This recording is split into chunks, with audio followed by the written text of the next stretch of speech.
आजकल हर किसी के पास फोन है, लेकिन क्या आपने सोचा है यह फोन हमारे सपनों का सहारा है या हमारे सपनों का दुश्मन। यह कहानी एक रवि नाम के लड़के की है जिसकी उम्र 19 वर्ष है। आज आप इस कहानी में यही सीखोगे कि आपका फोन आपके सपनों का सहारा है या दुश्मन। रवि एक छोटे से गांव से आता है। दिल में आईएएस बनने का सपना है, लेकिन दिन का आधा वक्त इंस्टाग्राम और रील्स पे निकल जाता है। रवि हर रात सोने से पहले सोचता है कल से पक्का पढ़ाई करूंगा, लेकिन अगली सुबह वही रूटीन, वही नोटिफिकेशन, वही वीडियो और वही टाइम वेस्ट होता है। रवि के परिवार की हालत बहुत ही ज्यादा खराब थी। रवि के पापा दिन भर रिक्शा चलाते थे और रवि की माँ लोगों के घर में काम किया करती थी। रवि की पढ़ाई के लिए उसके माँ बाप घर के खर्चे जैसे तैसे चलाते थे। रवि के पापा शाम को कहते हैं, बेटा तेरी पढ़ाई के लिए ही हम सब सह रहे हैं। रवि कुछ न बोल के अपना सर झुका लेता है और वो अपने ही अंदर घृणा करने लगता है कि वो अपने वक्त को गंवा रहा है। लेकिन एक दिन रवि की जिंदगी में एक बहुत ही बड़ा मोड़ आता है। एक दिन मोहल्ले में उसकी उम्र का लड़का सोनू दिल्ली से छुट्टियों पर आता है।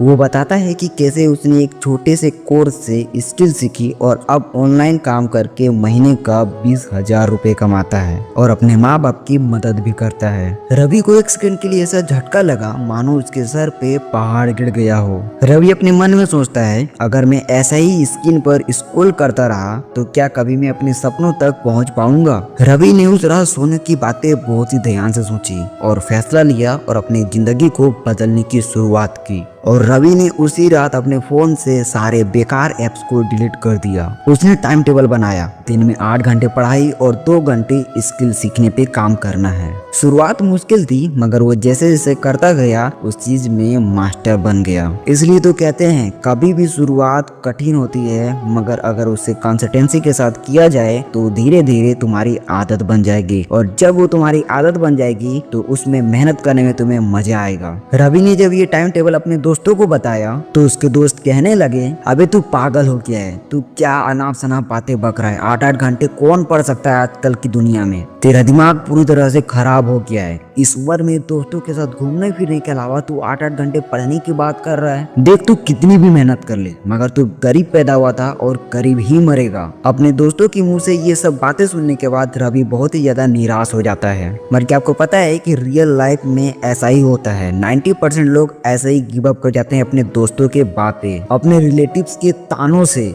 लेकिन रवि ने ऐसा नहीं किया। लेकिन रवि जानता था अगर आज की हंसी नहीं झेली तो कल की जीत भी नहीं मिलेगी। रवि ने 3 महीने के लिए सबसे मिलना जुलना बंद कर दिया। कहीं शादी में, कहीं पार्टी में वो जाना बंद कर दिया। और रवि ने 3 महीने तक बेसिक कंप्यूटर स्किल सीखी और फ्रीलांसिंग के जरिए एक छोटा सा जॉब पाया। और जब उसकी